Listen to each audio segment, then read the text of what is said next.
Good morning and welcome to the second day at the 30th anniversary conference of the EEAC Network in Helsinki. The topic for these days is the critical decade of action, mobilizing sustainability transformation in Europe. And we had a wonderful day yesterday. We covered topics such as creating partnerships for sustainability transformation and Europe's global responsibility in combating climate change. And today we'll continue with, for example, with a keynote about midterm policy actions needed against the biodiversity crisis. The conference is hosted by Finland's 3 independent science panels, the Finnish Expert Panel for Sustainable Development, the Finnish Climate Change Panel, and the Finnish Nature Panel. Again, please feel free to share your insights from the conference on Twitter and on other social media.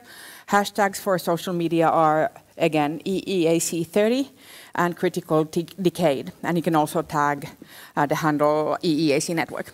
My name is Hanna Nikkanen. I'm an environmental journalist at the Finnish long-form magazine Longplay.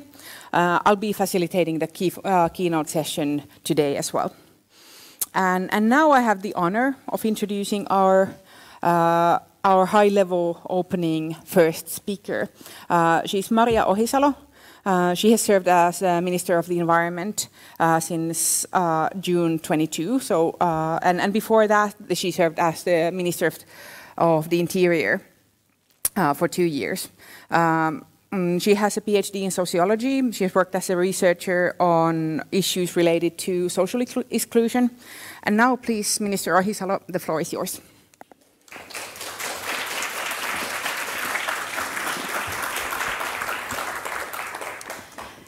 Dear change makers, thank you for this opportunity to greet and congratulate the European Environment and Sustainable Development Advisory Council's network on behalf of the Finnish government and Ministry of the Environment. In the era of the climate crisis and biodiversity loss, research and concrete recommendations provided by scientific advisory bodies are needed more than ever. Solutions to these crises and the transformation our societies need must be based on scientific research. In Finland, we have 3 excellent science panels: the Finnish Expert Panel for Sustainable Development, the Finnish Climate Change Panel, and the Finnish Nature Panel. These panels have given valuable guidance to our government on several issues.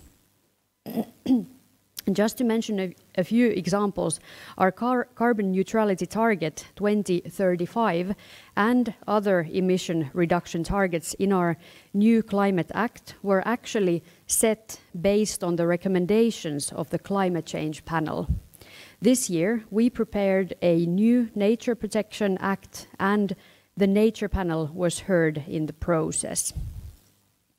The Sustainable Development Panel gave valuable guidance for our circular economy program. And I want to warmly thank all the experts who have been involved in the work of these panels. Dear friends, this decade has probably surprised all of us. First, the global COVID pandemic, then the Russian invasion to Ukraine.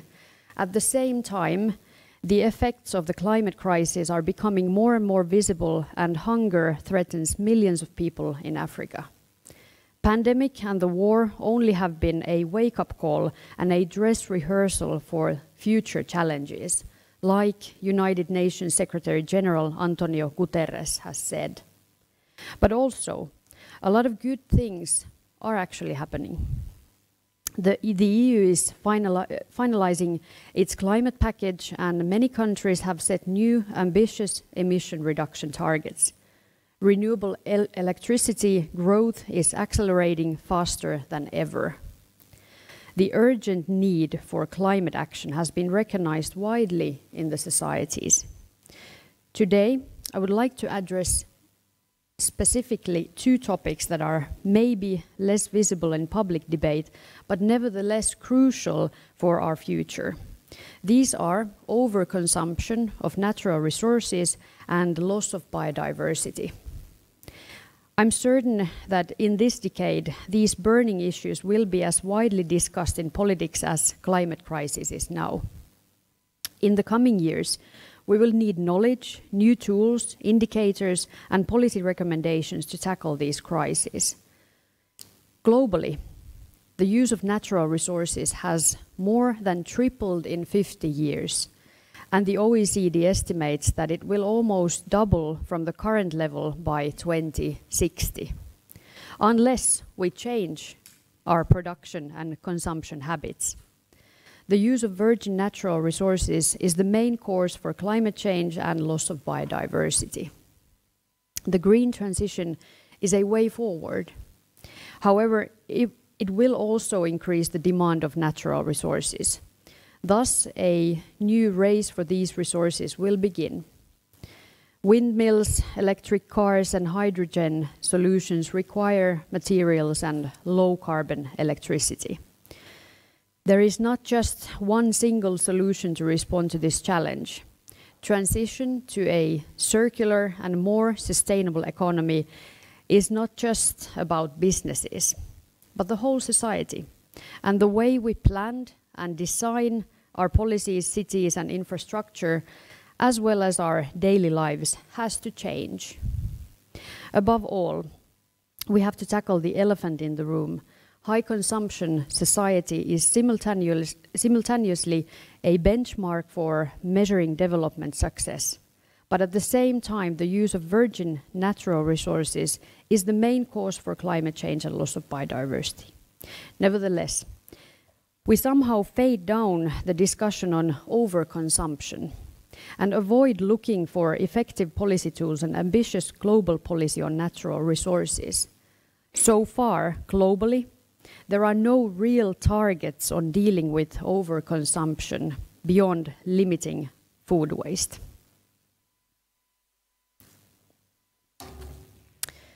However, first steps to attend to the issue are already being taken.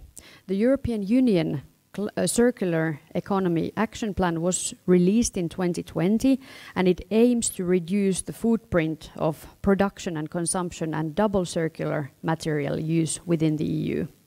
Also here in Finland, we have set circular economy targets.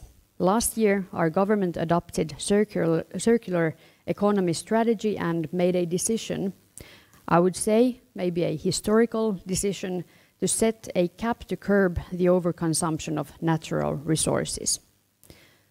To walk the talk and to achieve the goals of the circular economy program, we have also launched a process towards a low-carbon circular economy agreement with industry sectors, companies and regions. We are just in the beginning to start a scenario process with the key businesses and cities. Ministries, businesses and cities together with the researchers create 3 pathways to the future and try to identify the most effective measures to change the trend, advance the circular economy and to create new opportunities. Based on ongoing scenario work, the organizations that joined the agreement set goals and defined effective measures to achieve the goals. The outcome of this dialogue will eventually help to find policy tools to create a positive circle, but also enables the discussion of somewhat sci-fi solutions, if I may say. New solutions can be new products of carbon dioxide recovered from pulp mills, plant-based proteins, or regenerative farming. Municipalities or regions, together with companies and other actors in their area, can create ecosystems around solutions that promote closed cycles in the utilization of nutrients and energy, but also interesting and scalable solutions. Dear friends, overconsumption of natural resources is one of the most important reasons behind the loss of biodiversity. It has become more and more obvious that we need new tools for fighting this negative trend. Last year, Professor Sir Partha Dasgupta's report brought the attention of the world on the need to internalize nature into decision-making. In the Finnish Ministry of the Environment, we have actually launched a project on how to address the findings and objectives of Professor Dasgupta's report from Finland's point of view. The project is led by the Finnish Natural Resource Institute, and we have a multidisciplinary science panel to support this work. We have known for a long time that economic activities rely on nature and the services and materials it provides, but we have not been able to determine its economic value well enough. Now we should find suitable indicators to be monitored. For example, it is quite obvious that the value of forests cannot be calculated just as cubic meters of timber. But if the value of forest biodiversity can be calculated in euros, this will help us understand the total output of forests. However, we need to remember that money can never reflect all the different values people assign to forests and nature. I expect that the project launch in Finland will provide tools to consider natural values from an economic point of view. We have to ensure that in the future all legislation, regulation and budget decisions in Finland will be in line with the ecological framework. What would recognizing the value of nature then mean in practice? We do not always see the value of nature's functions here. One everyday example of this is pollinators that are becoming more and more endangered. Food production and our whole life depend on the services they produce. We probably rarely think that even in Finland the value of the work done by pollinators is measured in tens of millions of euros. Globally, this amount is astronomical. Yet, Parliament does not discuss the value of pollinators when the state budget is approved and discussed. Honeybees and bumblebees need suitable habitats to survive. But without understanding their value, we cannot understand the opportunity cost. That is, what is the cost of not preserving and creating habitats such as unmown margins along the roads or leaving decaying trees in commercial forests? Dear friends, the green transition is already showing huge business potential. However, while pushing the green transition, we always have to make sure that we do it in a controlled way. We must stop both crisis, climate change and biodiversity loss at the same time. It is therefore clear that in the future we must plan and prioritize in a completely new way how we use the limited natural resources we have.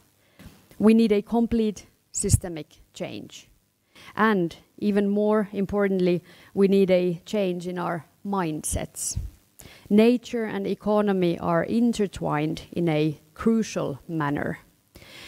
In this work, the role of the science panels and advisory bodies is crucial. Sustainable green transition must be based on scientific knowledge and holistic understanding. We policymakers need the information and tools provided by experts. I want to thank the European Environment and Sustainable Development Advisory Councils Network for its first 30 years and wish you a lot of success for the next 30 years. Thank you so much.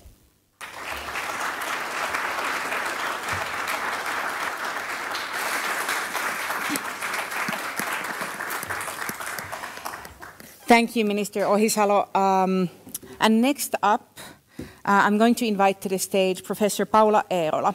She's the president of the Academy of Finland, which is an expert organization that funds scientific research, provides expertise in science and science policy, and strengthens the position of science and research in the Finnish society.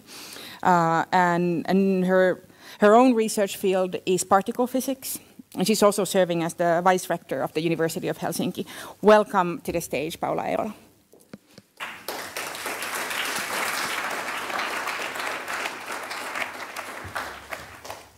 Thank you. Maybe I should clarify that I was serving as a vice rector, but now I have the role at the Academy of Finland.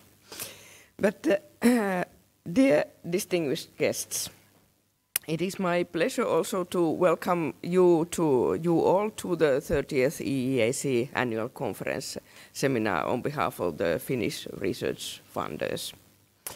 Science plays a key role when we try to solve problems and, for example, reduce the human footprint, enhance the resilience of natural and socio-economic systems, and strive to achieve the sustainable development goals. The role of the Academy of Finland is to support Finnish research and research environment. The Academy of Finland is an expert organization in science and research that funds high-quality scientific research, provides expertise in science and science policy, and strengthens the position of science and research in the society. We are a government agency within the administrative branch of the Finnish Ministry of Education, Science and Culture. Academy of Finland promotes excellent, responsible and high-impact research to ensure that society can make the best possible use of the results. Our goal is the renewal, diversification and increasing internationalization of Finnish research. Our activities cover the full spectrum of scientific disciplines. In 2022, Academy's funding for research amounts to, in total, about 470 million euros. Each year, our funding contributes to some 3,000 people's work at universities, research institutes, and also other organizations. The Academy of Finland as an organization is committed to the 17 Sustainable Development Goals defined in the 2030 Agenda, and has made its own commitment to the shared goals for 22 to 25. The objective of the commitment is to raise awareness of the principles of sustainable development and to emphasize the importance of these principles in research funding and research work. The aim of the renewed commitment is also to examine perspectives of sustainability and responsibility more systematically, and to highlight the importance of research as a driver of sustainable development. The commitment covers all research funding activities at the Academy. In the following, I will give some examples of Finnish research related to our themes today. The Finnish research community is actively asking funding for research on global sustainability challenges. An analysis conducted at the Academy of Finland has investigated research specifically on climate change and carbon neutrality in our application data. So looking at our applications. During 2020, Academy received more than 600 applications concerning climate change and carbon neutrality research that represented a wide range of research fields from technology to social and human sciences. And this represented more than 10% of the total number of applications in that year.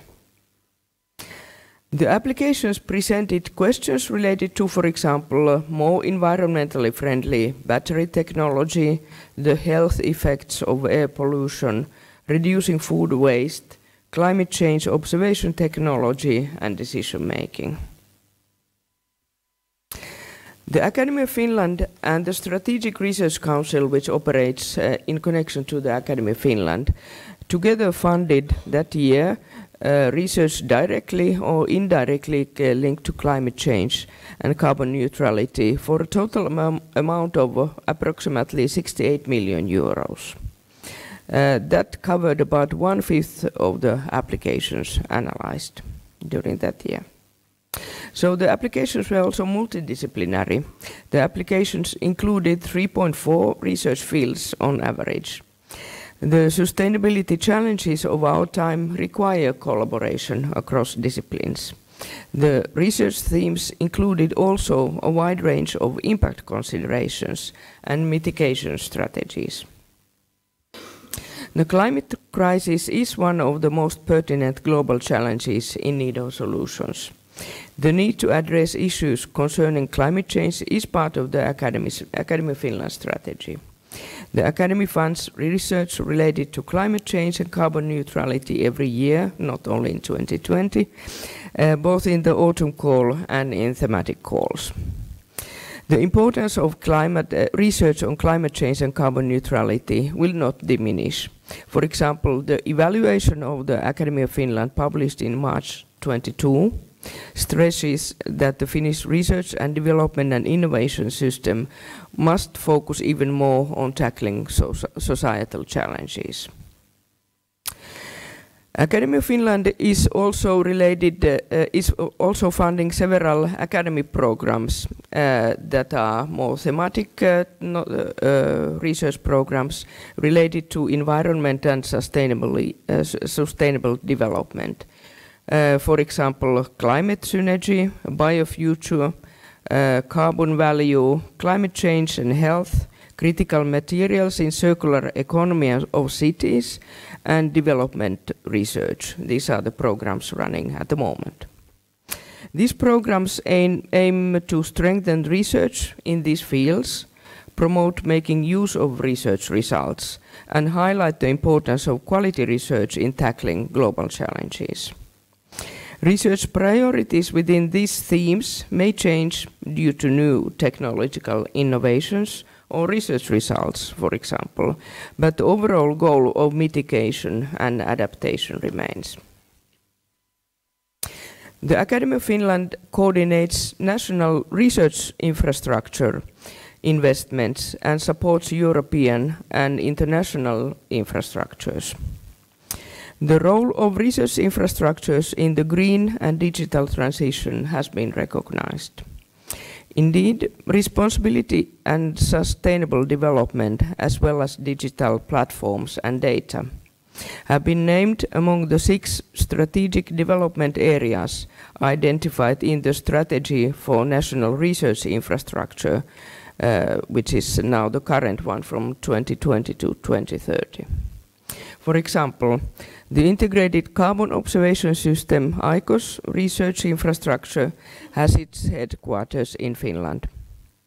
Finland is also leading the implementation of the S3 landmark, aerosols, clouds, trace gases research infrastructure called ACTRIS. There's also the Strategic Research Council in connection to Academy. The Strategic Research Council funds high-quality research with great societal relevance and impact. The research seeks concrete solutions to grand challenges that require multidisciplinary approaches. Through research programs, the Strategic Research Council conducts policy-relevant research into issues that are too large or too complex to be solved by a single academic discipline. This includes pressing concerns that affect the future of the Finnish society, such as climate change, energy security, population aging, and sustainable development. The Strategic Research Council programs run typically for 6 years and focus on long-term research goals, especially on identifying solutions to major societal challenges.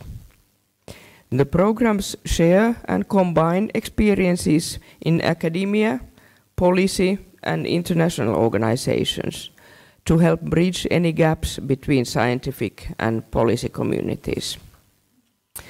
The Strategic Research Council currently funds, for example, the following programs on climate neutral and resource scarce Finland, keys to sustainable growth, towards a sustainable, healthy and climate-neutral food system, innovative materials and services to promote resource wisdom and sustainable development, and climate change and humans. And the Strategic Research Council is also making preparations for a large-scale double program called on just green transition. And then some words also about the international collaboration. The international collaboration is a key element of high-level research and partnerships. International collaboration among Nordic, European and global research communities offers a good ground for joint efforts scientific results and exchange of knowledge.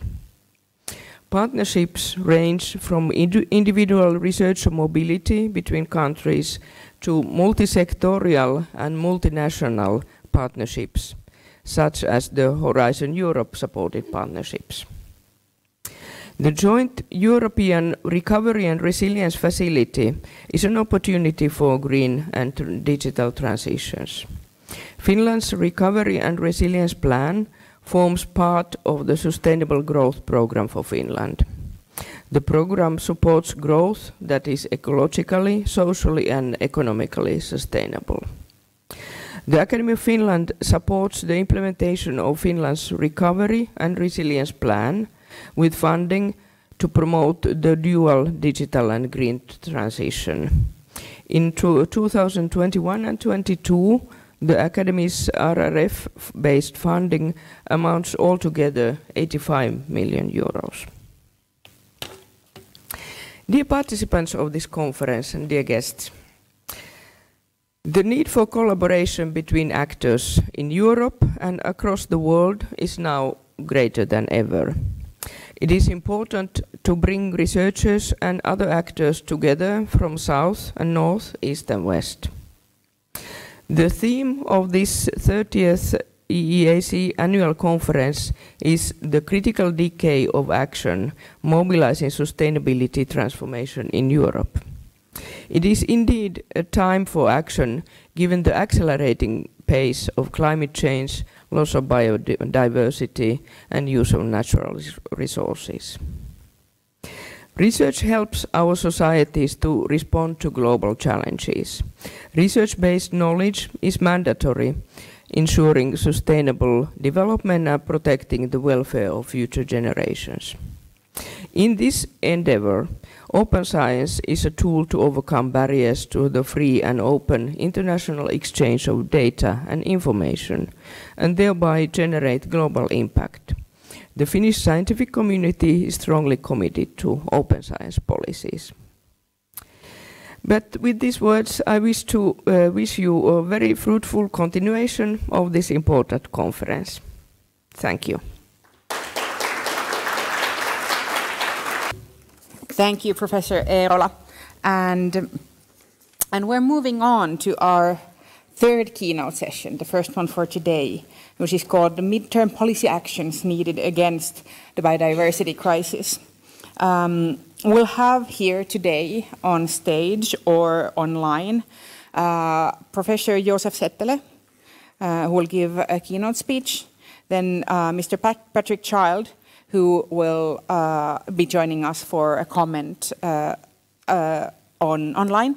Then we'll have Director General of the Department of Natural Environment at the Ministry of Environment, Tarja Haaranen, will be joining us for a panel, as well as Professor Janne Kotiaho and MP Saara-Sofia Sirén. And this session will review previous successful policy actions to halt biodiversity loss, and especially what type of concrete actions are needed now. And we'll discuss how those could be addressed and what are the most difficult stumbling blocks that from different points of view.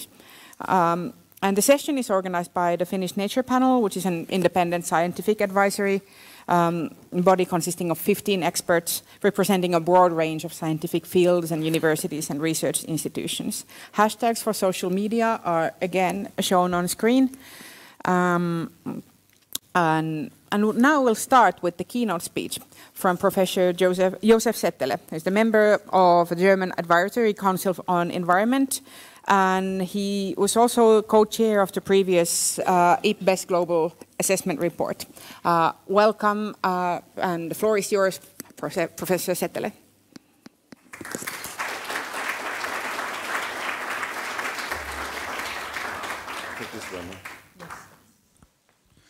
So thank you very much for this kind invitation, kind introduction.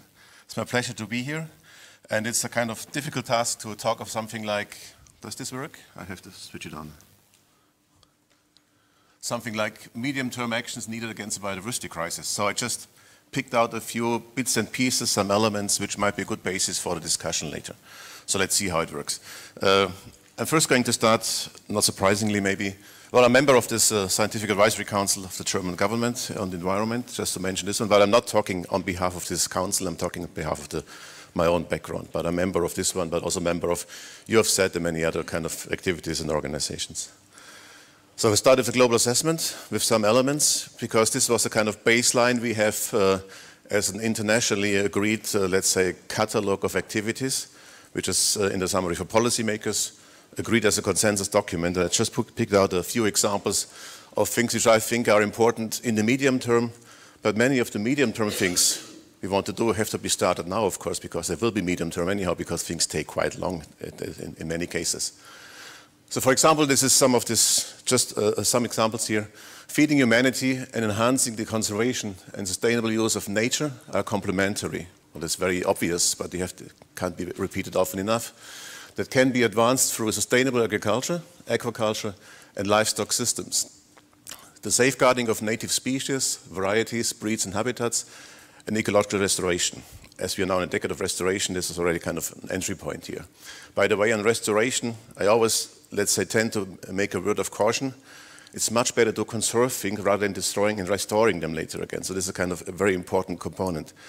We have sometimes, let's say, tended to rather destroy things and restore them again. I think it also adds to the GDP, I think. But if you don't do this, it might be much better. It's about promotion of sustainable agriculture and agroecological practices. So agroecology is a philosophy, a scientific discipline. It's a kind of, let's say, mixture of quite interesting approaches. And agriculture is myself by background, just as a kind of side note. It's about empowering producers and consumers to transform supply chains and facilitate sustainable and healthy dietary choices. These are all texts which are agreed as a consensus from the plenary, which was in May 2019, so before the pandemic actually. But most of the things hold through even after the pandemic, of course. Another one, challenges relate to climate change, nature deterioration, and achieving a good quality of life for all are interconnected. Therefore, they need to be addressed synergistically from local to global levels.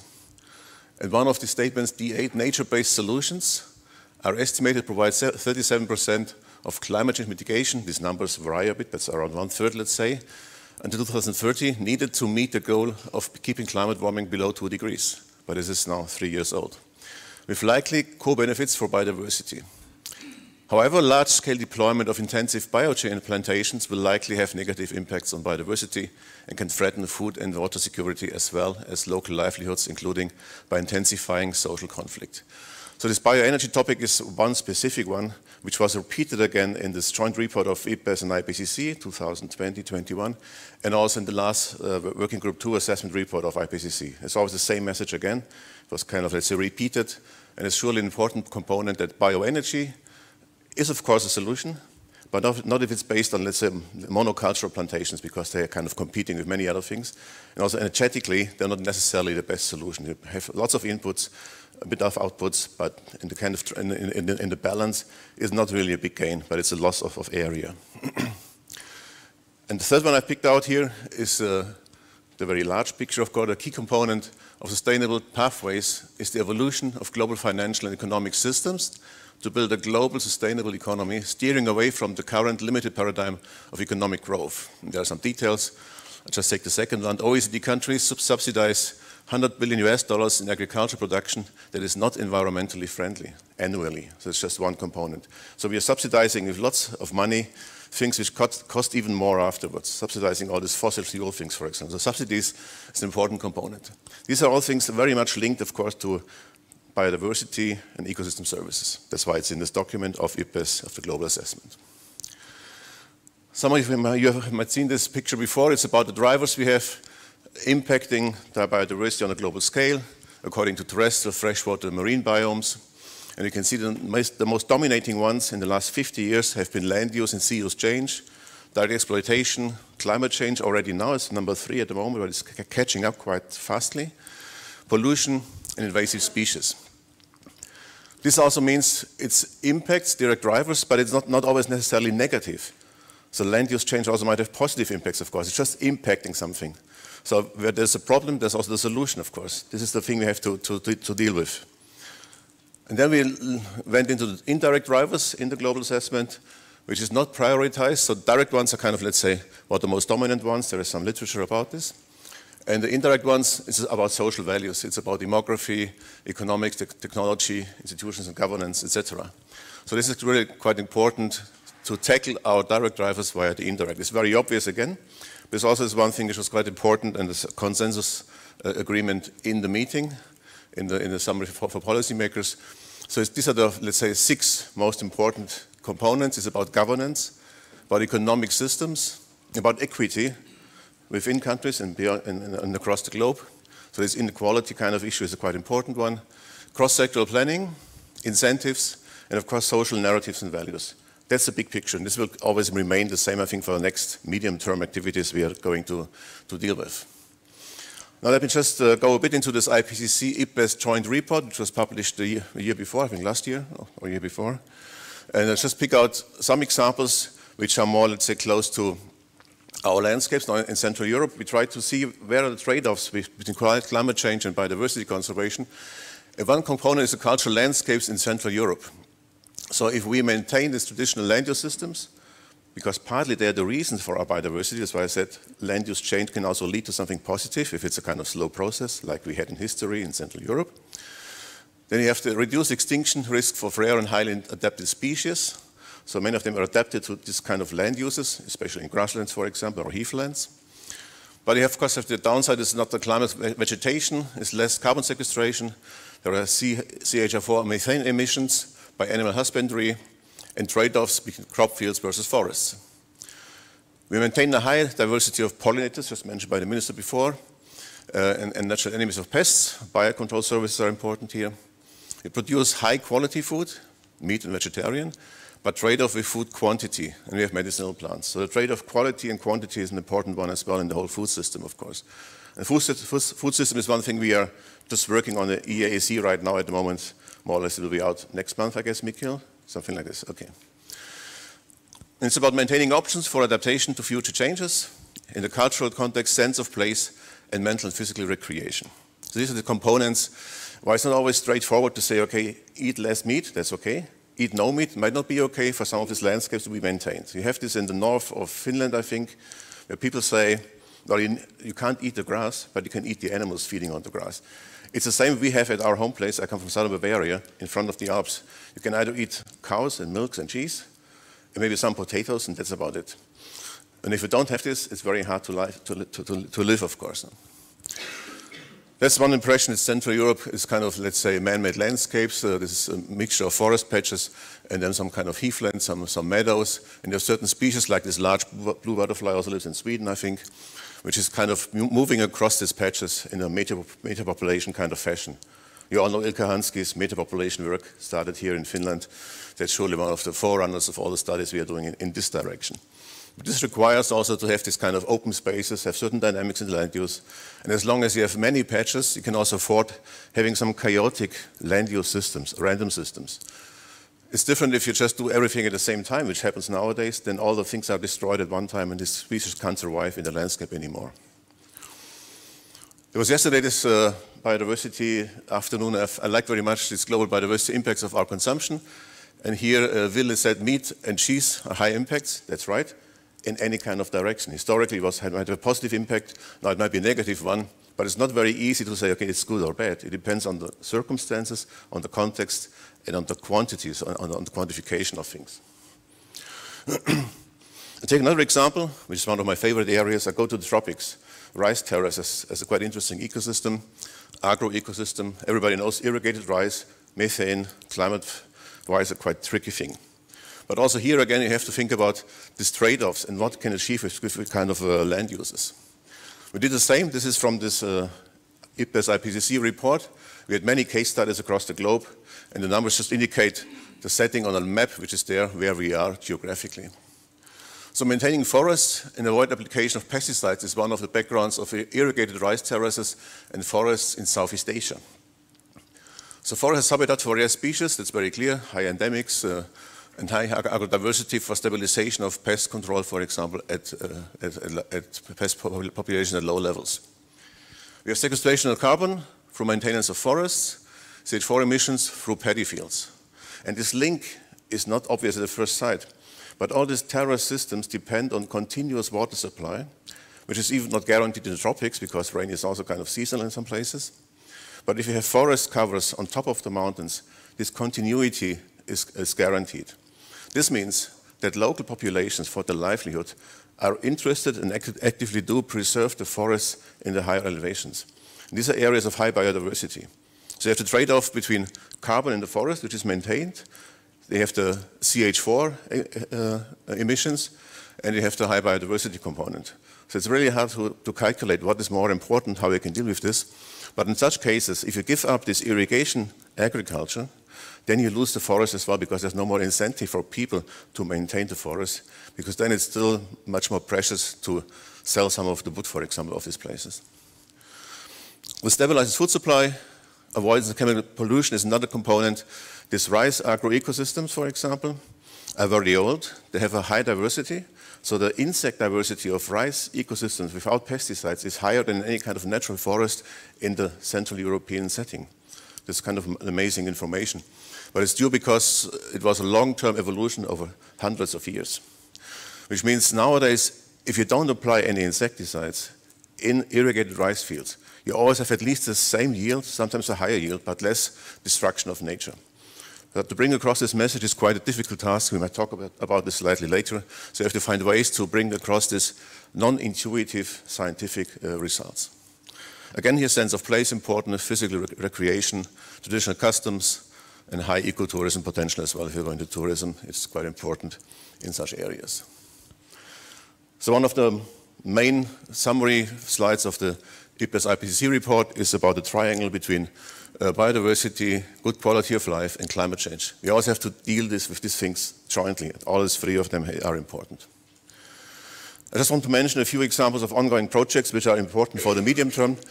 There's one about freshwater, mainstreaming restoration of rivers and wetlands in Europe called Merlin. And this is just one example, as I said, just started last year. And these people, or this team, is working in different systems. So it's about peatlands, it's about streams and rivers, and it's also about large transboundary rivers. So it's a project looking at all these freshwater components across Europe and how they can be restored. And it's mainly learning from best practice for future developments. I have some flyers of the Merlin project. If you're interested, just ask me later. I can give them to you. For example, they look at biodiverse flower meadows, which is a kind of, let's say, thing beyond the traditional freshwater thing, which I like very much as a terrestrial person. I'm not a freshwater person myself. So also think about landscape context, how the adjacent land use is affecting your river quality. An important component, very obvious, and it's good that these things are also included in a project focusing on freshwater. Another thing is, which I very much focus on, is about engaging with economic sectors. So seizing green business opportunities is another important component of this one. I think there are lots of opportunities, but also risks. It's always the same. If it's interesting, it's risky. Opportunities, you have to tackle this one. I would always say no risk, no fun. So if you want to have fun, you have to go into the risk domain somehow. Okay, another component mentioned this morning also by the minister. We need, of course, develop indicators. We have to look at how the biodiversity develops across the landscape. It's a European thing here called SPRING. It's a pilot project which is coordinated by me and a colleague of UK's EEAC. So he's British, but well, we are flexible in terms of Brexit and our colleagues and how to deal with that. So we jointly run this activity, which is about developing monitoring schemes and indicators for pollination, for pollinators. You might know this grassland indicator, which is established through citizen sciences across the last 30, 40 years. So we have a scheme across Europe with nearly all countries doing the same methodology to assess butterflies. And we're trying to develop this further for all the other pollinators, so bumblebees, normal bees, hoverflies, maybe some moths as well. And that's how we have divided Europe for this approach. We have kind of test sites all across these regions to see how it works, to see how it develops. And the idea is that national countries, let's say, take over these approaches to develop a sustainable long-term system. We might not succeed in all the countries, but I think we are quite well advanced in Northern Europe, of course, partly in Central Europe, and also in some other areas. And just going back to the thing yesterday from Anne, the offset design. I took this from the live streams. I was also following on the live streams for some time. And I noticed some of his comments. Avoiding damage is cheaper than the offsetting. This is the same like conservation better than restoring. No? Offsets will hardly revise the trend, but surely they are an important component. And we had to vote yesterday whether it's obligatory or voluntary. So green voluntary, red obligatory. I raised both cards. I couldn't decide because it depends very much on the context, I think. And one more component mentioned today, of course, valuing and monetizing values is quite difficult. So we did a paper on this 10 years ago. Precisely incorrect was the headline. So I think monetizing is a good approach, but it has to be very differentiated. So mentioned this morning by the minister, we have this value of pollination, which is 150 billions per year if you base it on the value of the product. But if you base it on the value what you need to replace this pollination, then it's 4 or 5 times the amount. So last slide here. We also have to try to, let's say, improve our advice system. So there's this new approach, BioAgora, which is the baseline to develop a science service, initiated by Eva Furman. Where's Eva? Somewhere here, I guess, yeah. And the thing we are trying to do is trying to get some more order into this kind of messy picture we have. Let's put it like this. And this red one is the BioAgora science service part. The idea is to improve the link between science and policy, but also vice versa, to have a kind of direct link from policy to science. It's about orchestration. That's why it's this picture down there. So just the keyword BioAgora, you can check in the internet. That's surely something worth watching. So in the end, the main statements we had in the global assessment: transformation, transformative change. Everybody talks about it, and we said for the future scenarios, plausible scenarios which include transformative change are compatible with the 2030 Sustainable Biodiversity Objectives and Vision for Biodiversity. 3 points: changes in production and consumption of energy and food, low to moderate population growth, and nature-friendly and socially fair climate adaptation and mitigation. So thank you very much, and sorry for some minutes more.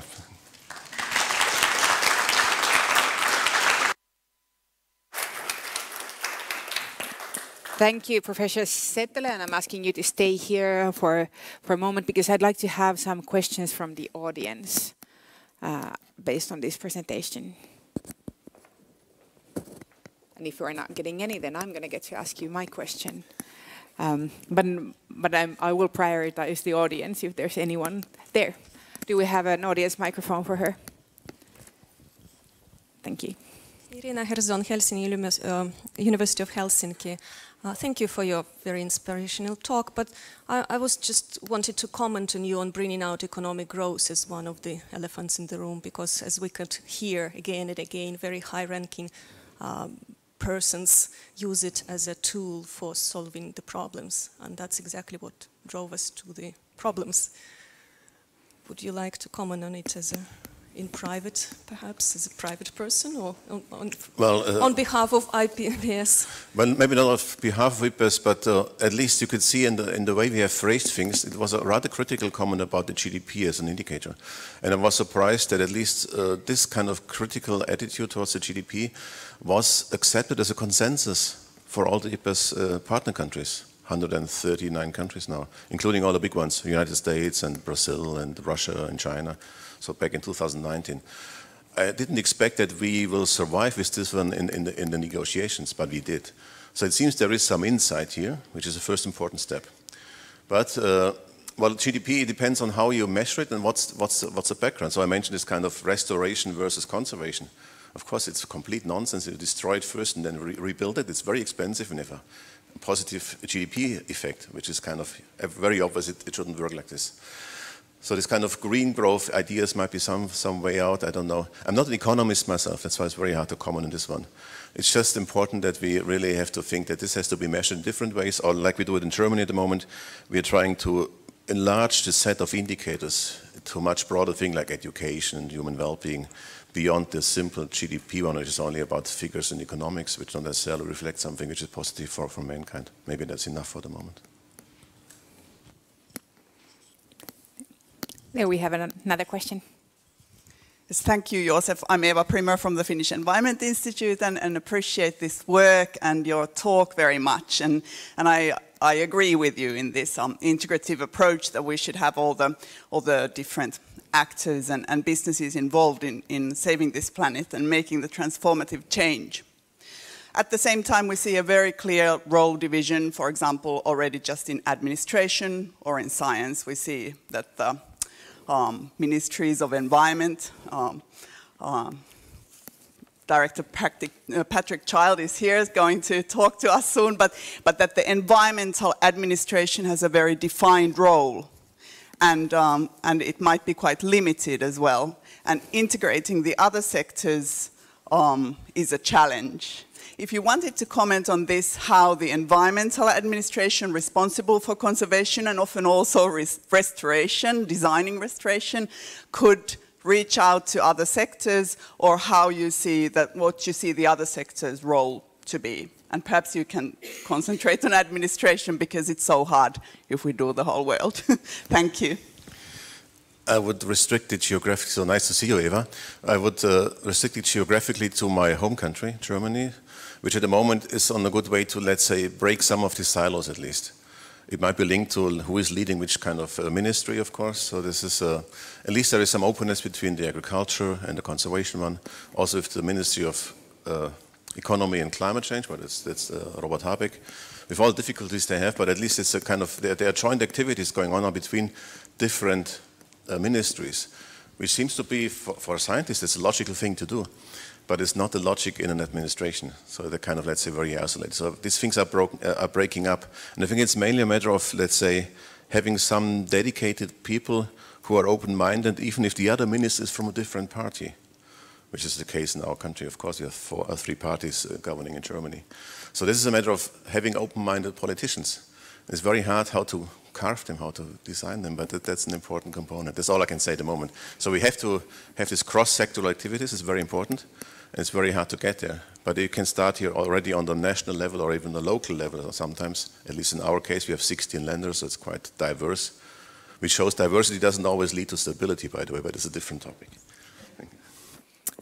Thank you, Professor Settele. And now, before we move on to the comment, I have a quick note to the audience, because a bit later I will ask you in the audience to use an online tool called Padlet to answer one question. So if you have a phone or the other device with an internet connection here, please have it at hand in about 15 minutes. This is also open to everyone joining us remotely. But now I have the honor of giving the floor also remotely to Mr. Patrick Child, who is Deputy Director General at the European Commission Directorate, and is a Directorate General for Environment. Please, Patrick Child, you're very, very welcome to join us here. Well, thank you very much indeed, and good morning, everyone. And I'm really delighted to have this opportunity to participate in the 30th Annual Conference of the European Environment and Sustainable Development Advisory Council's network. And I'd like in particular to congratulate Professor Joseph Settele for his inspiring but sobering introduction to this session. I think there's no real need to convince the participants here today on the existential threats from biodiversity loss and the indissociable links with climate and sustainability challenges. We all know that biodiversity is in a dire state. In less than half a century, we've witnessed the disappearance of about half of the Earth's forests, and 1 million animal and plant species are threatened with extinction. I think we also can be all agreed on the vitally important work that the need for transformative change in line with the IPBES global assessment of biodiversity and ecosystem services in 2019. This important milestone report identified direct and indirect drivers of biodiversity loss, drew attention to transformative changes across economic, technological, political, and social factors that need to take place if the biodiversity and development goals are to be met. But against the background of the Russian invasion in Ukraine, the energy crisis, and spiraling inflation, we are working today in an extremely challenging context. Short-term political imperatives are overshadowing urgent need for structural transformation to preserve and restore nature before it's too late. And we're seeing pressures to dilute or delay key policies decisions, the nature restoration law, the disappointing content of our member states' CAP strategic plans on agriculture, or the big discussion we had earlier in the year about the relationship between deployment of wind turbines and the environmental impact assessments that go with it. I believe that the Commission has successfully resisted these political pressures, and we remain fully committed to the European Green Deal and the biodiversity strategy, as our President Ursula von der Leyen made clear yesterday in her speech in the European Parliament on the State of the European Union. But I think that this very difficult context underlines once again the importance of scientists and policymakers working together on this vitally important agenda, as Professor Settler has mentioned. And I'd like to concentrate really today on 4 dimensions where I believe that this collaboration between science and policymakers is increasingly important. The first dimension is at the broad strategic level. And here, the European Union's European Green Deal is firmly rooted in science. And it embraces the necessary systemic approach where everything is interrelated. Climate change and biodiversity are, as we know, indissociably linked. Climate change accelerates the destruction of the natural world through droughts, flooding and wildfires, and the loss of nature itself is a key driver of climate change. This loss of diversity, including genetic diversity, poses a serious risk to global food security by undermining the resilience of many agricultural systems to threats such as pests, pathogens, and climate change. And the European Green Deal aims to transform the European economy and society into a more sustainable model by protecting and enhancing our natural capital, combating climate change, and building our resilience to its impacts, while ensuring a fair transition that leaves no one behind. And at the heart of the European Green Deal, the EU's biodiversity strategy for 2030 sets out our long-term plan for protecting and restoring nature and enabling our transformative change.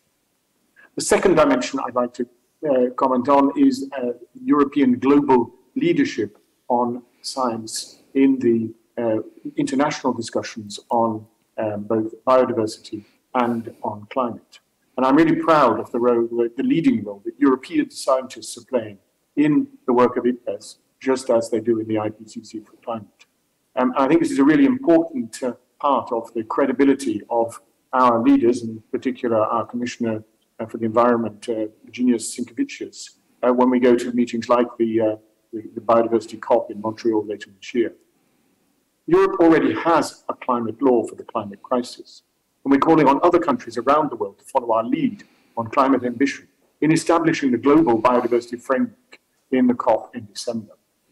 And just to set out a bit our priorities for the global biodiversity framework, first, we were seeking a package that combines ambitious and measurable goals and targets with strong mechanisms for monitoring and implementation and reviewing ambitions and a solid package of financing from all sources. We're also looking for innovative solutions to the open questions around the sharing of benefits from the use of digital sequence information on genetic resources. And we hope that this should also be part of an ambitious outcome at Montreal. Thirdly, we are trying to get agreement around a target to protect at least 30% of land and 30% of the global oceans by 2030, the so-called 30 times 30 target.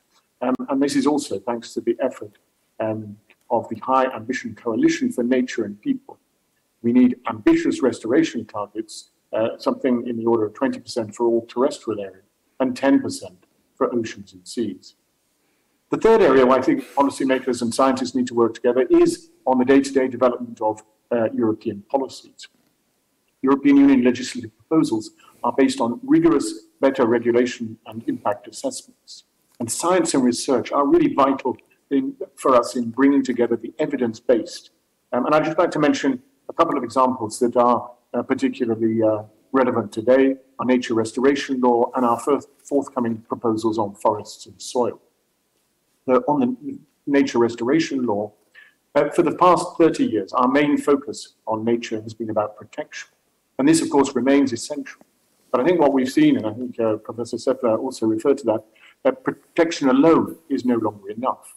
4 out of 5 EU protected habitats are now in a poor condition, and 1/3 are deteriorating. And only 1 in 10 is showing signs of improvement. And that's why, with our nature restoration law, we're seeking to take a groundbreaking initiative that includes an overarching objective for the EU as a whole, to which all member states should contribute, and a number of binding targets across a broad range of ecosystems to be achieved in each member state, coupled with, we hope, an effective implementation framework.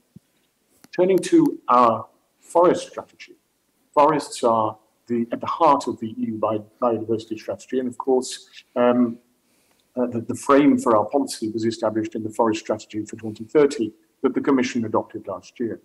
Our goal is to develop an EU-wide forest observation framework that gives open access to detailed, timely information on the condition and management of EU forests and the products and services they provide. And because we want to make good decisions, we need to have the best possible science and data to support our proposals when we come forward with this law on forest monitoring in the beginning of 2023. Another legislative initiative that is closely related that we're working on is a new piece of a law on soil health, which we hope will ensure consistency and complementarity with the nature restoration law I mentioned a moment ago. The soil health law will intend to address transboundary impacts of soil degradation, secure equal market conditions, and promote policy coherence at EU and national level, helping us thus to achieve our goals not only for climate change, but also for biodiversity, food security, and water protection. And the fourth dimension of our the collaboration between science and policy, which I think is very important, is when we come to policy implementation. And here I'd like to draw on my experience as the EU's mission manager for our mission on climate neutral and smart cities, which is rooted in the Horizon Europe Research and Innovation Framework Programme. But starting perhaps with a reference to nature-based solutions, because here we see opportunities for cities to use science for nature-based solutions and living labs to test innovative approaches on the ground. These are crucially important to accelerate and scale up our responses to biodiversity loss, particularly in urban areas. The European Union promotes an integrated approach and calls for an increased use of nature-based solutions to address climate, such as planting trees and re-establishing floodplains and similar measures. All of these help us to reduce the risks of flood and drought that are harmful for agricultural productions. Turning now to my role as mission manager for climate neutral and smart cities. The cities mission puts at its heart citizens in all their different roles, as political actors, users, producers, consumers, and visitors.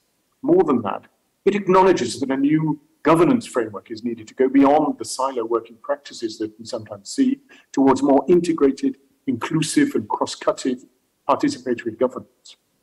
In short, to change the ways institutions work with citizens, local and regional authorities in member states. Institutional change, however, requires time, and capacities need to be built to achieve the transformative change advocated by these policies. We need to learn to work differently, particularly by connecting with local and regional authorities and communities. And a relevant example of how we can advance in this area, where I had the opportunity to participate last week, was at the Biodiverse Cities project that's been led by colleagues in the Joint Research Centre in the European Commission, which has been looking at different models of citizens' engagement on biodiversity in cities. And drawing on examples from 10 cities across the European Union, it looked at different formats, political institutional cultures, to see how public institutions and citizens can work together to address in a meaningful way the pressing challenges that we're facing in areas of biodiversity decline and also in the livability of our cities. So, ladies and gentlemen, in conclusion, we are living in very challenging times, but we know in the Commission that we can count on your network and the European Union's scientific community more generally to make the case for urgent action on biodiversity and nature restoration. Because biodiversity is a science, and there's only one measurement that counts. Where it's increasing, we are succeeding, and where it's declining, we are failing. And for that, we need to have close cooperation between scientists and policymakers at the 4 levels that I've highlighted. When we're setting strategic vision, when we are trying to establish our global leadership in international discussions, when we're framing legislation and delivering policy to the benefit of our citizens and communities. Thank you very much for your attention.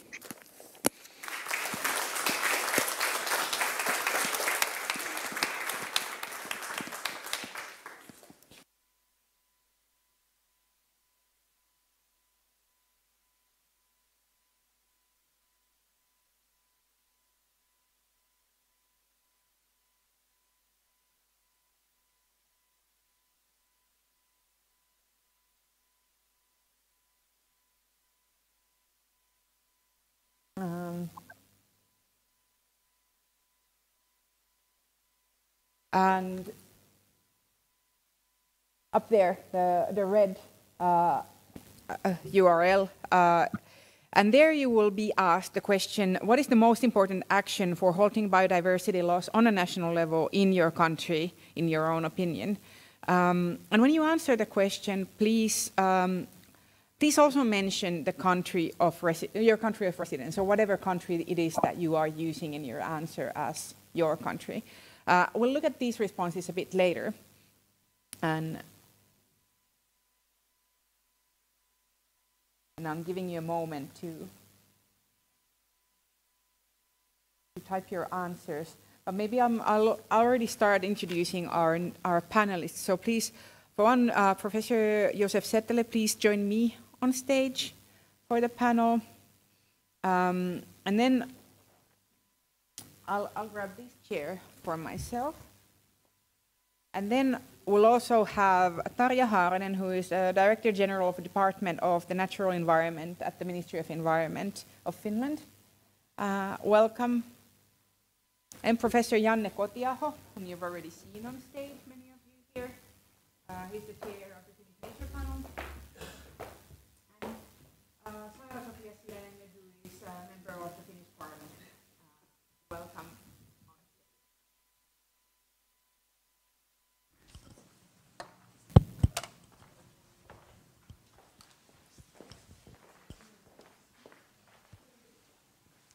We have microphones.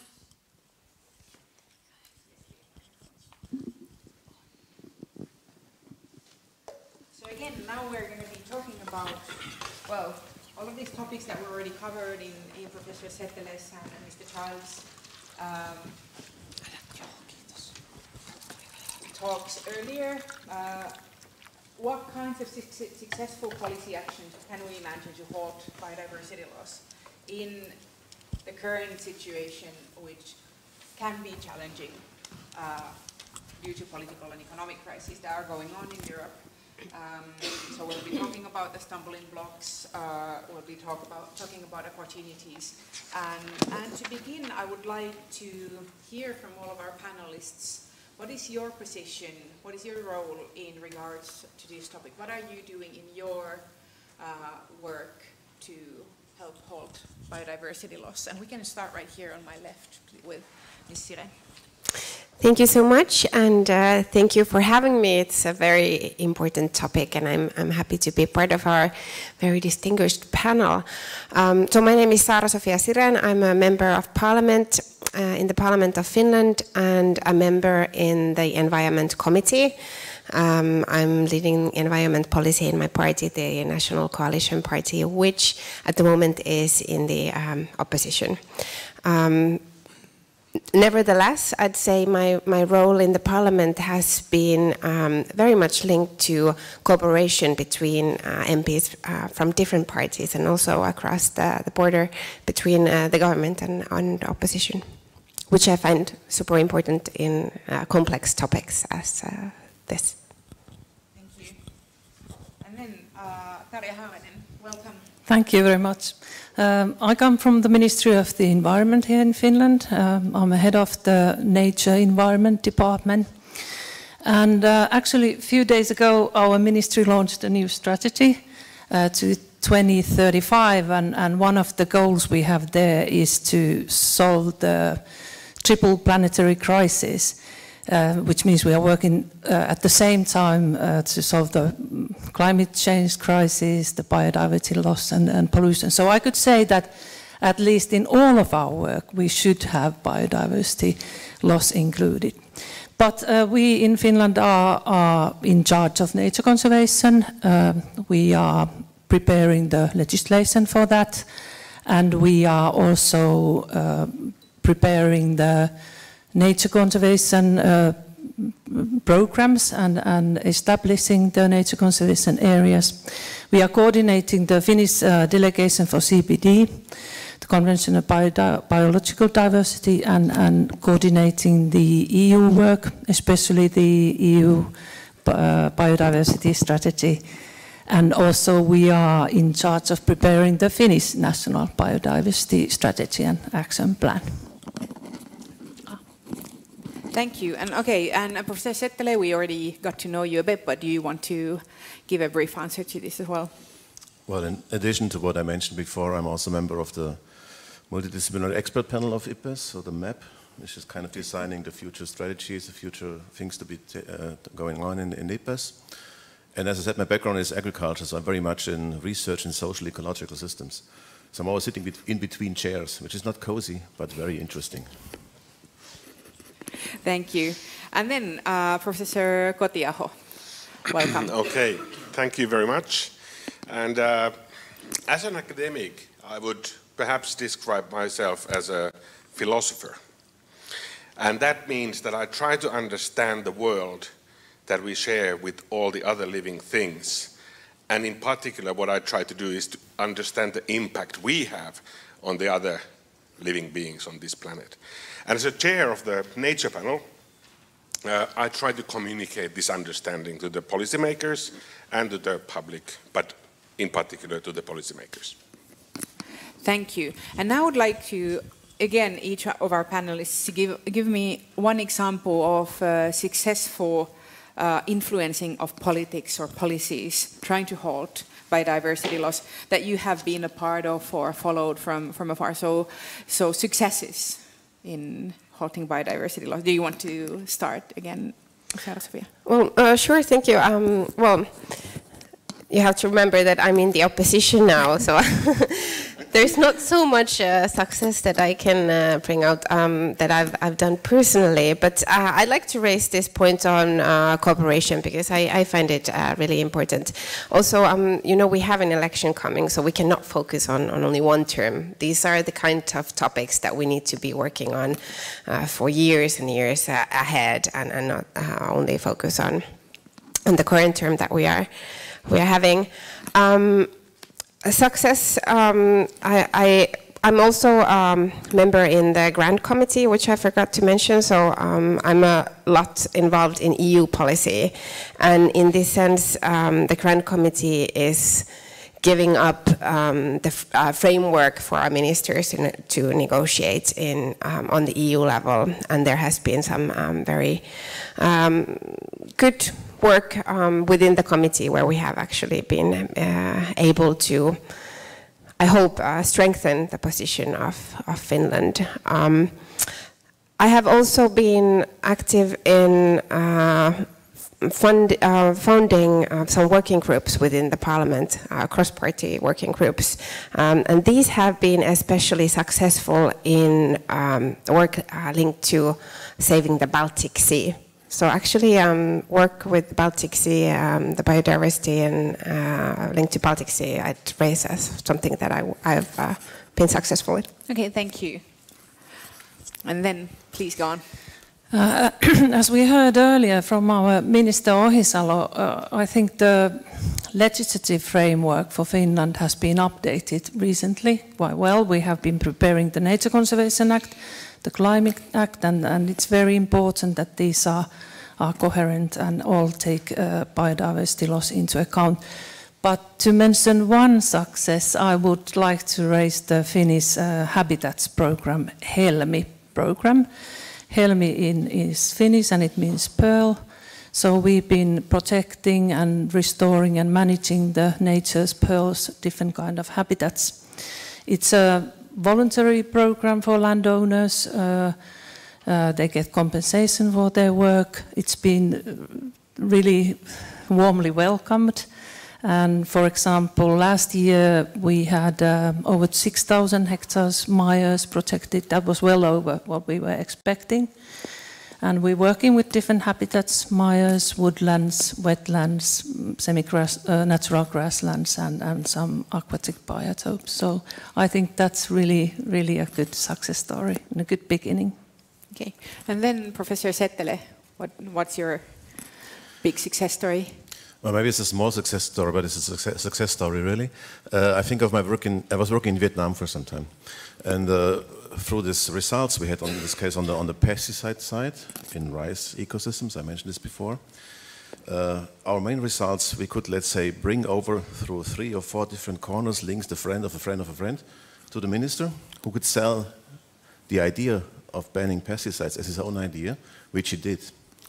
And the one success is that we could ban insecticides in rice in Vietnam for several years at least. And the other success was to convince your fellow scientists just to stay silent about this, because it's actually your achievement. You can sell it later in the referee journal literature. It's still okay. There's no competition.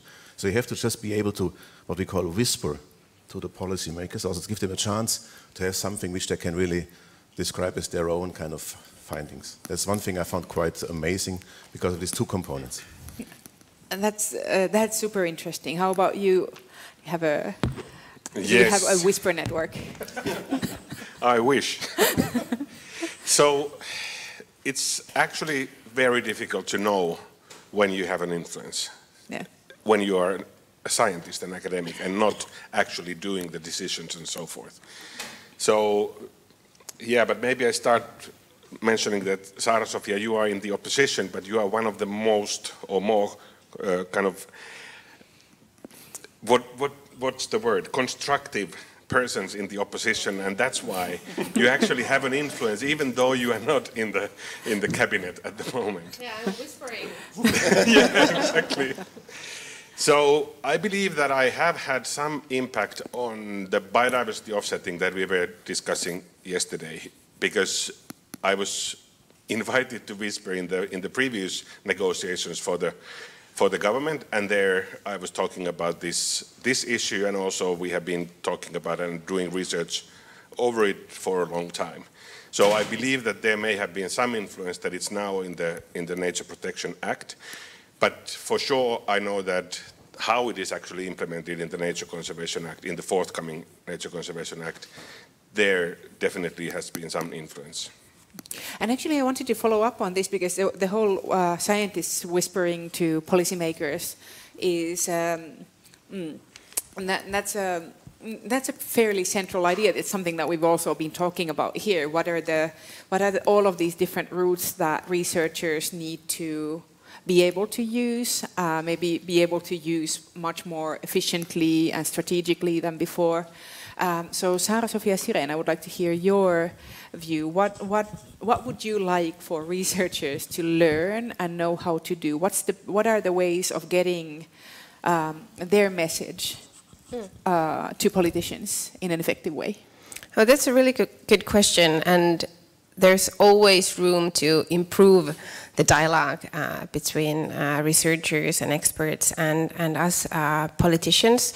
The 3 panels that are organizing this event, they do a really important work, and they have a really important role in this. My maybe message or tip would be to always keep in mind that politicians are, well, they're people, and they have limited capacity to work on topics and to be into different topics. And we have hundreds of people contacting us on a daily basis with their worries and with their thoughts and with their questions and with their need for funding. So we already are quite aware of all the things that are wrong. If you have something that you feel that the politicians are doing wrong or something's wrong in the world, there's a good chance that we already know. But what we need is to have ideas on what should be done. Concrete examples, big or small, these are the steps based on facts, based on science that we would advise you to take. And another tip that I'd give is on contacting politicians and policymakers. You know, I'm not even a minister, and I get hundreds of emails and messages a day. So if you send me a report of 300 pages as an appendix and a message 2 pages long asking me to, you know, look into your report, I'm really sorry, but there's a good chance that I'll have other things to do too. But if you really have your core message in a short paragraph, you send that out to me and propose that if I'm interested, you'll be happy to help me out. That will work in a better manner. Hope that helps. That was a fantastic answer. And now, Tarja Haaranen, please continue. Yeah, can I add something to this? There's a lot that we share in the administration about what kind of information we need. But one thing I think we should communicate better to the scientists is the timing and the processes we are working with. Because it's very important that the researchers, the scientists, they know when is the time to send some information or send some results. And that is, of course, we have to look into the mirror and continue discussing this to the scientific world. Thank you. Now we have asked our audience about the most important single actions that should be taken to halt the biodiversity loss on a national level. But I would like to pose the same question to you. So name 1 or 2 concrete actions that you would like to see taken, either in Finland or in Germany. And I would add EU level is a fine level to talk about as well. And maybe now we can do a different direction. So Janne Kotiaho, please go ahead. Okay, so one thing is always a difficult thing when the world is not so black and white. It may be the wrong one thing.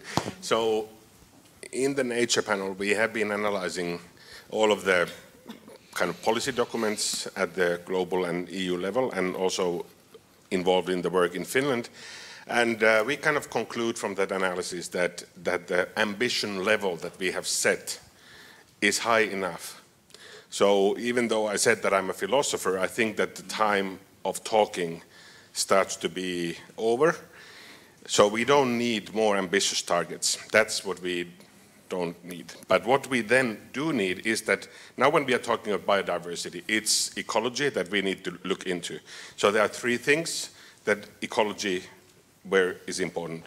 Species need area. If they don't have area, they cannot have quality, which is the second thing that species need. And then when we have area and good quality area, then we need to consider how it's distributed in space. So where are the patches? How connected they are? So these 3 things are the key issues that we need to consider when we want to think biodiversity. And then we can come to the kind of actions that what we need to do. We need to protect and restore. We need to protect the things that we already, that we still have intact or even in semi-good condition. And then we need to restore those areas that we have destroyed already. But that's the action that can only be taken, and I'm getting closer to the real thing.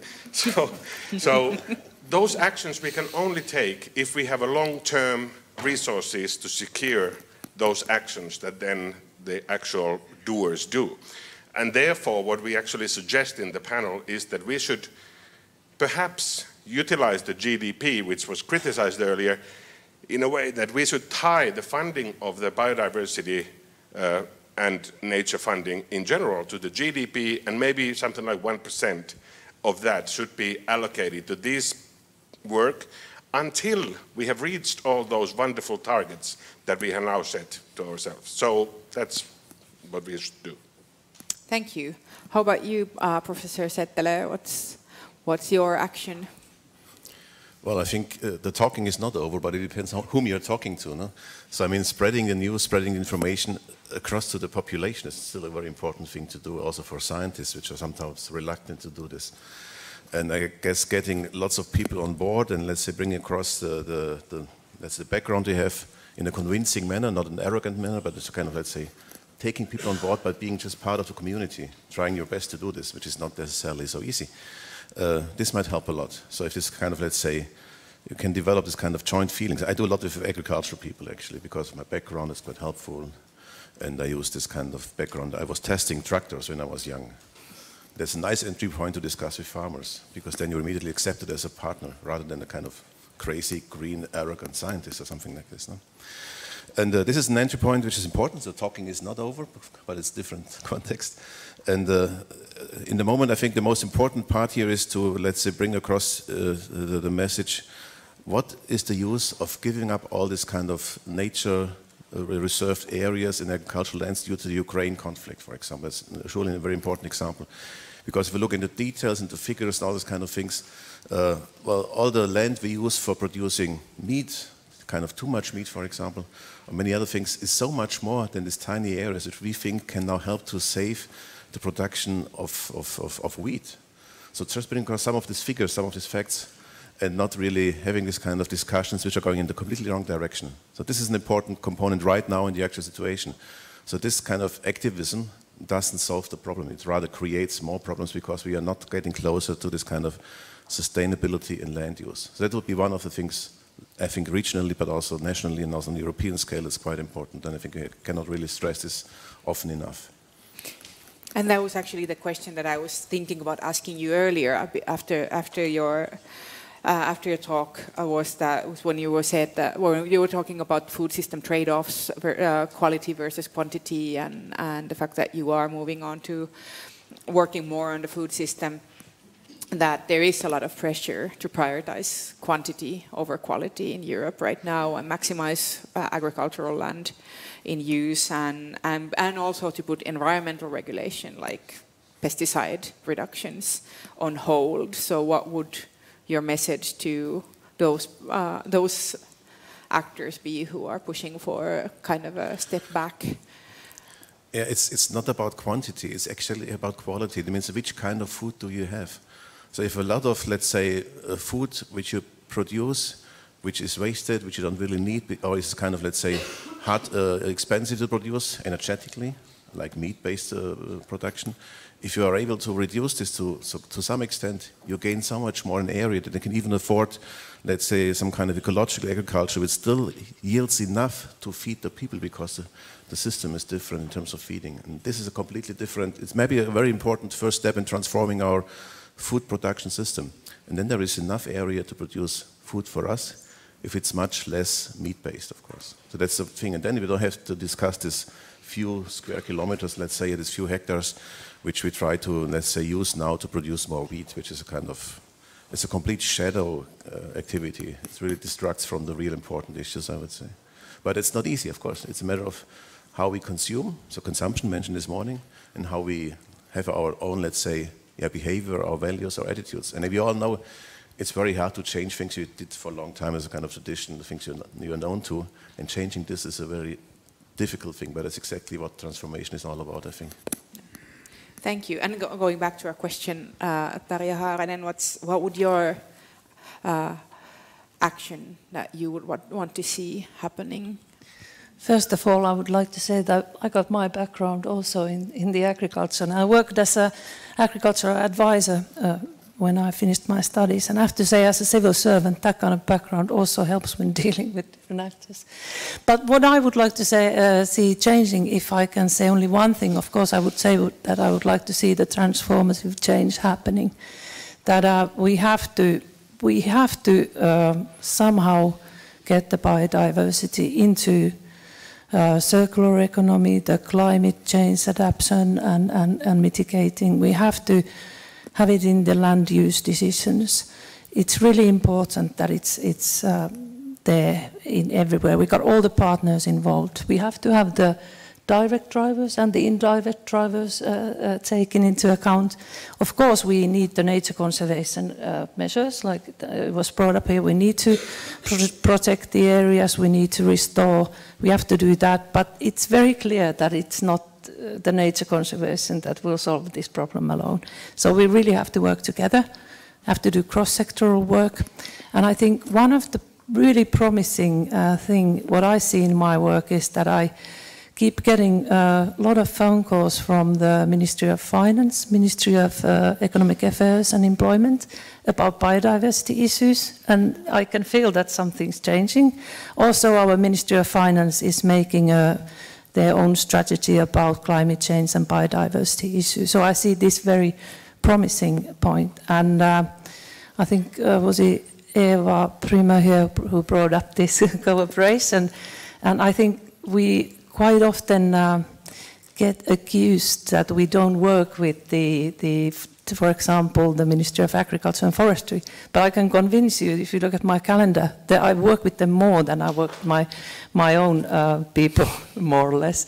So there is a lot going on, a lot of discussions, a lot of common goals, and I see there is a change in this kind of cooperation, and that's really promising.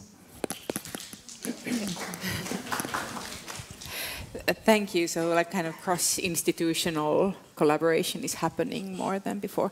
And how about you, Sara-Sofia? Well, I definitely think this needs a round of applause. I mean, that's really changing, and it is a big change. I would agree to what Mr. Kotiaho said about targets and goals. I mean, they're set.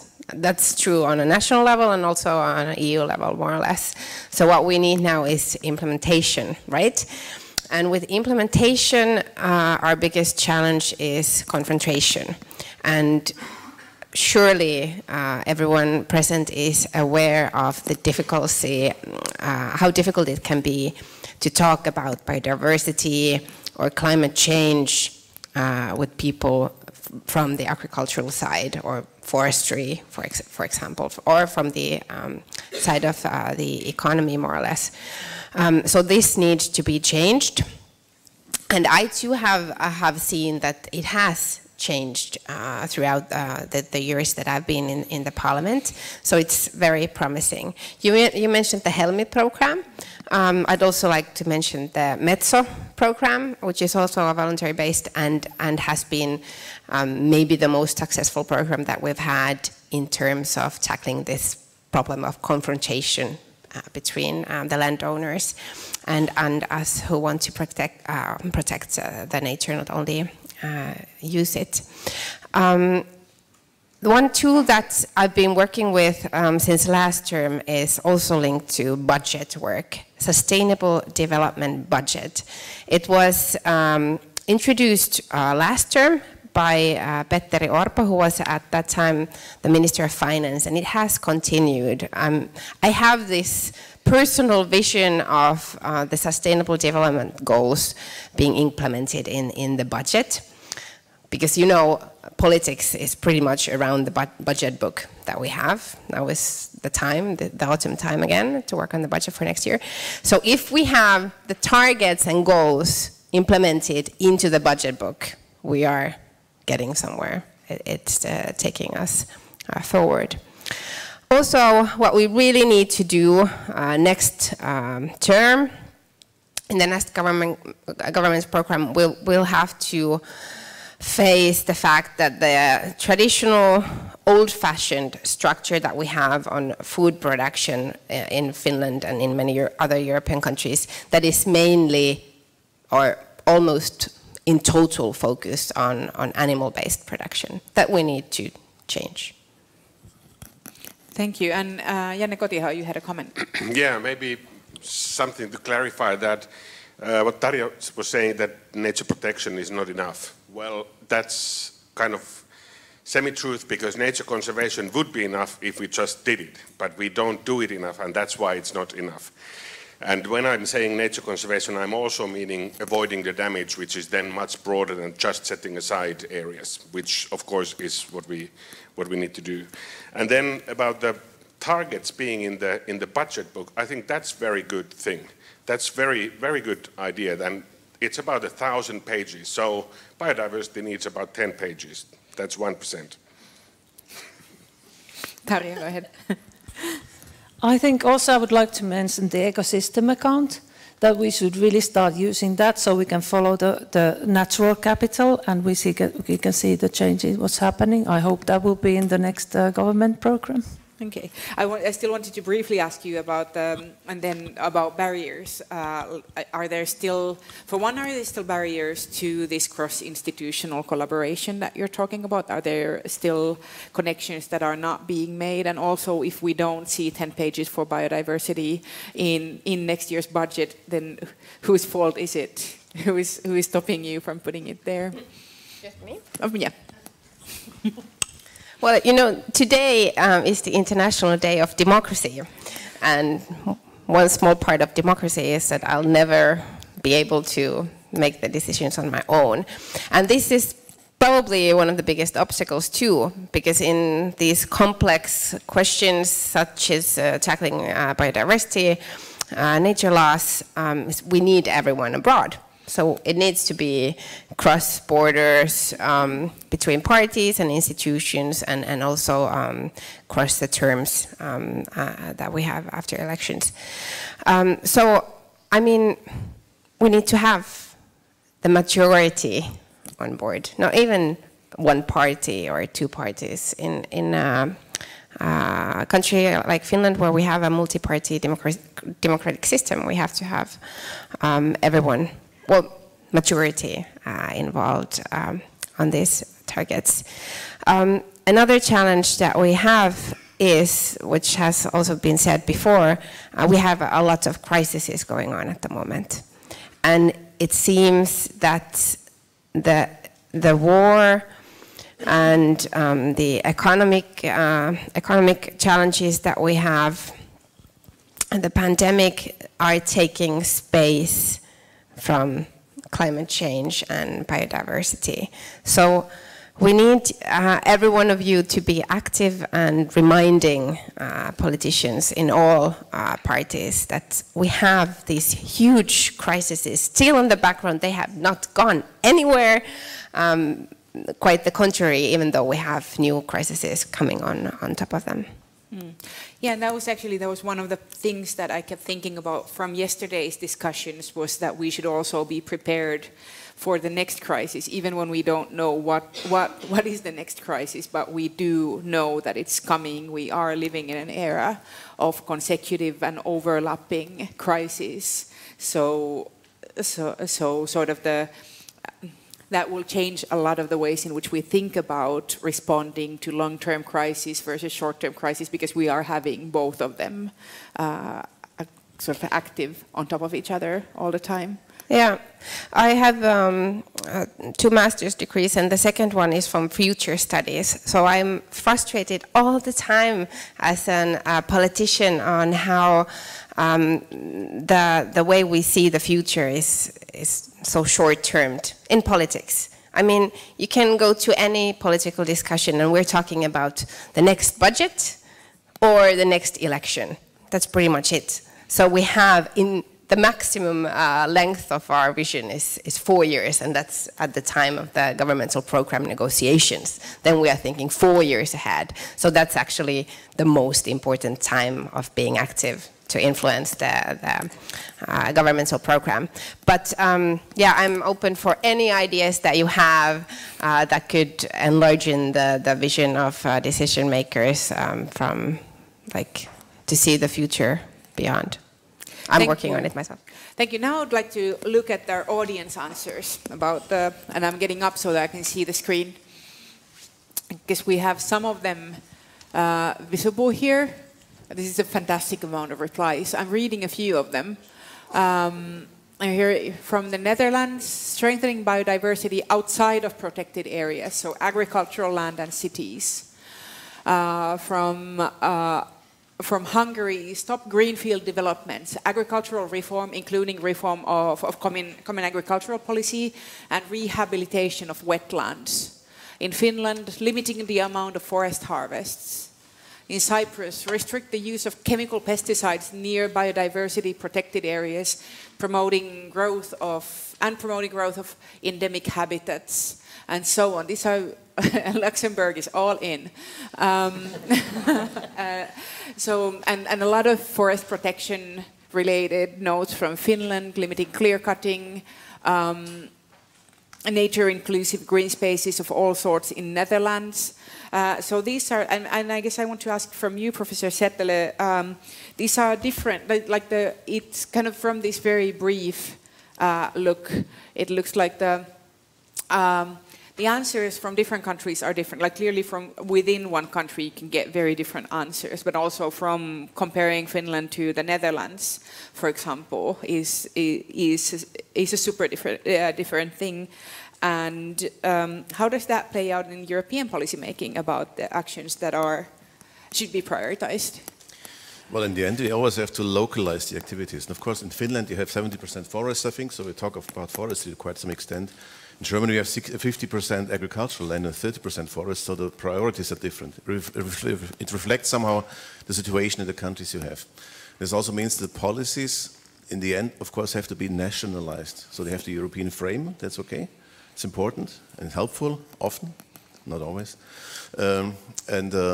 Then you have to, let's say, implement things on a more local scale, even going further down, because, for example, southern Bavaria is different from some Nordic places within Germany, for example. So things are quite very different. You have different ecosystems, different problems, and there are different solutions. And that explains the diversity of answers, of course, because it's all based on the direct surroundings of mostly of the people who give answers here.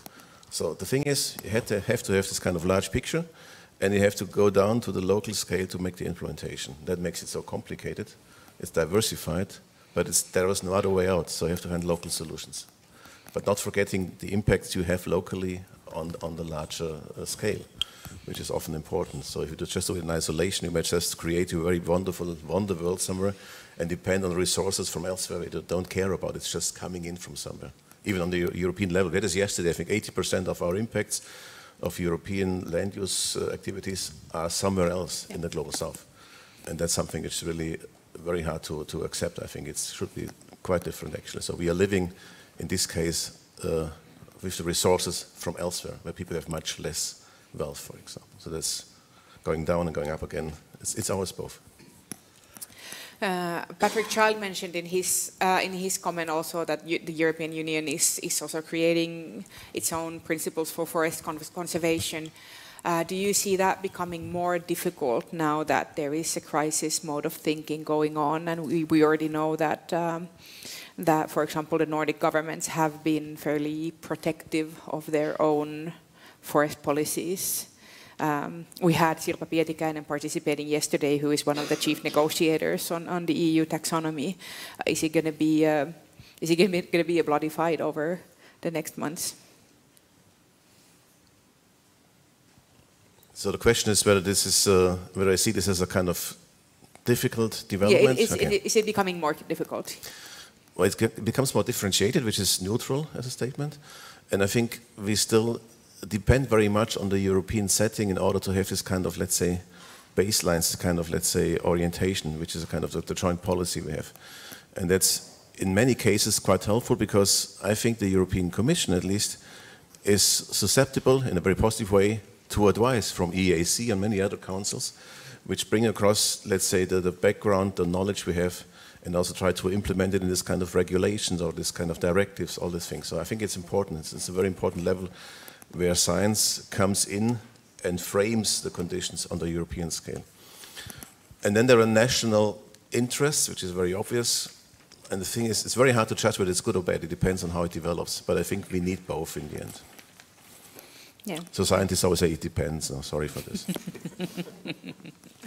How about the rest of our panelists? What would you like to see happening, like sort of a midterm European policy? Well, I think we already have very much going on in the European policy. There is the EU Biodiversity Strategy already setting quite ambitious goals for us, regulations and guidelines. There's also Farm to Fork strategy. There's the whole Green Deal packet there's a lot going on, and the problem of what I think is how we're going to implement all this on the member state level. So, and also I have to mention that what will happen in CBD COP in December in Canada will also be very important to set us a global framework, and will give us like a guidance for a long term what to see. So yes, I think it's important, and we have a lot going on in the EU policies right now. Well, you can go first, and then if you had, Janne, if you have a comment at the ready. Yeah, I was just wanting to add that one big thing that is happening right now also in the EU is the European Commission's proposal for the restoration law. And that has some really kind of ambitious targets. Of course, it's being now watered down by all of the member states, or trying to anyways, for the national interests, of course. But what I think that really is needed is some sort of consensus among policymakers, and then, well, policymakers in particular, because I think that at the moment the biggest problem is that we don't have large enough majority that thinks that we should really do things for biodiversity. So it's kind of in opposition at the moment. So we need to have this changed. We need to have a common view that we really need to do something about this. Yes, go ahead. Yeah, I'd be quite sure that it's not getting any easier. So a lot of work has been done, and like I said, we have these strategies and programs on climate change and biodiversity and circular economy, and we're working on these. But right now, it seems that implementation is not getting easier. It has never been easy. It's not getting easier. If we think, for example, the situation that we have with energy at the moment. I mean, even in Finland, a lot of people are super concerned of the next winter, which is totally understandable. And in other European countries, the challenges and the stacks are much higher. People are really struggling to have heat and electricity and keep their houses warm and to be able to pay their bills. So this creates yet again a new challenge: how to keep people involved, even people who really know the importance of environment and climate might have a shift of focus when they are struggling to live with their personal lives. So this is a new challenge on both national and EU level that we really need to be careful on how to work on these issues in a way that we have people on board. And I wanted to ask you, Tarja Haaronen, now from your ministry point of view, how do you negotiate biodiversity goals then with all of these other priorities that exist, and like the ones that Sara-Sofia mentioned, and also climate priorities and so on? I think it's really important that we can explain the benefits of the biodiversity work. And this is something we definitely need the scientific world to give us more information about this. And we have to somehow be able to communicate that it's not only the number of species that it's important, it's the whole kind of system that depends on this, and how also the economy depends on biodiversity, and how it is really crucial for our lives. And this is something we should do a lot better. And this is something that we really need the research, and we need to get the biodiversity included in also the economical research, and of course with the economical discussions that are going on and in the planning. And then one thing that I know that for a long time it was difficult to get, for example, the private sector involved in biodiversity issues, because a lot of energy was going toward climate, and that was like something that was also maybe felt that was easy to communicate to consumers and so on. What we heard yesterday was that it is changing. Companies in Finland, for example, are now maybe like more interested in biodiversity issues, but maybe do not know what that would actually mean for them, what kinds of actions to take. And they were also worried about being seen as greenwashing because of bad experiences. So we've been talking about communicating to the public, communicating between the researchers and politicians, but how do you get, what would be tools for getting the private sector involved, green finance involved more in biodiversity questions? I have the feeling right now that the financing sector is going really fast already, and we see it happening quicker than it's actually happening in the administration. There's a lot of investors who are really interested in this, and the whole idea of this green money is now going on very strong. I heard yesterday about the Dutch bank that has made a new biodiversity indicator for all their investments, and that was really interesting. And these kind of examples we need to know more.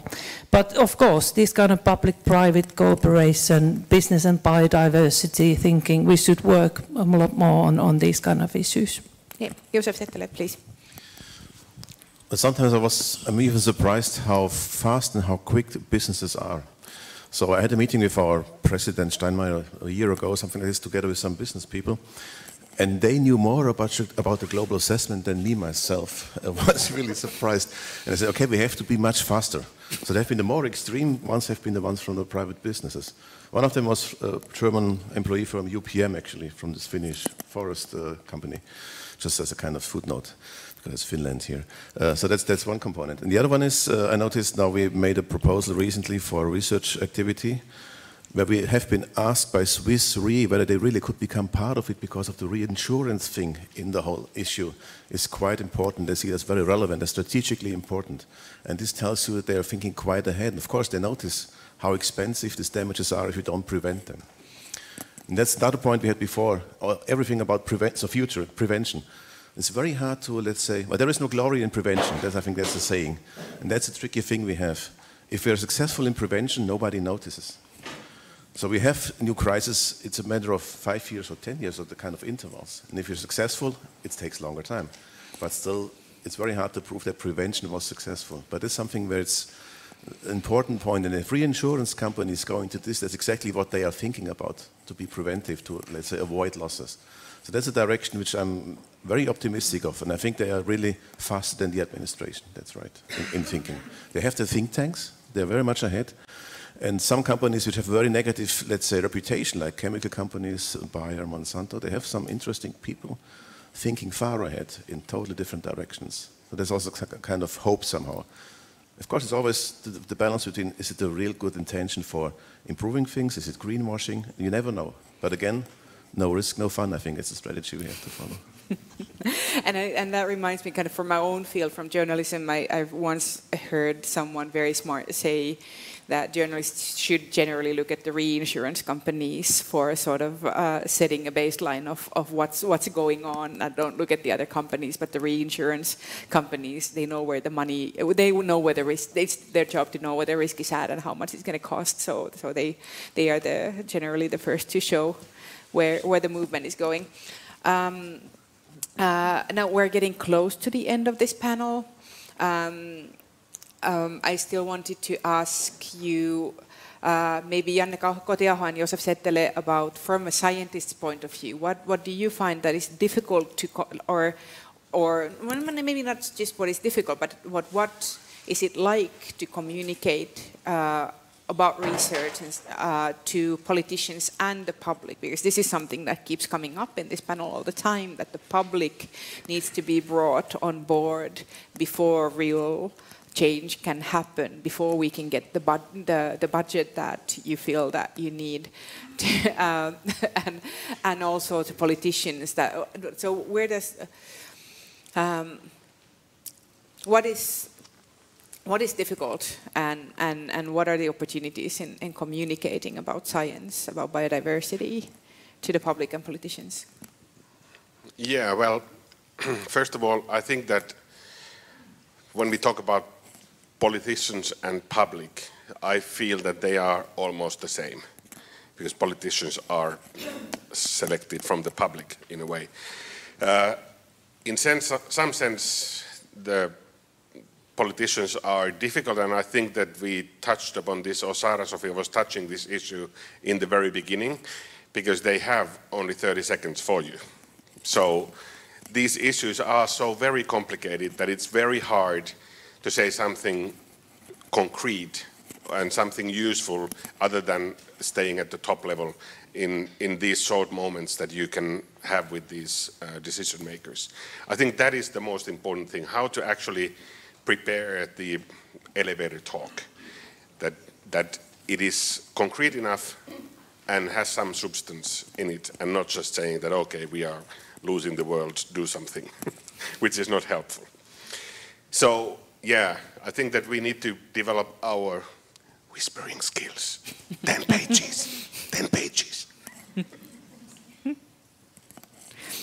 Joseph, did you have anything to add? And of course, you have to see how you can, let's say, have access to the elevator. And I think that's a matter also of quality of your scientific background, of reputation, for example, of your council, this kind of things. It's quite important that you keep this level of having a good reputation of doing profound work, and then translating this in the elevator talk to the politician.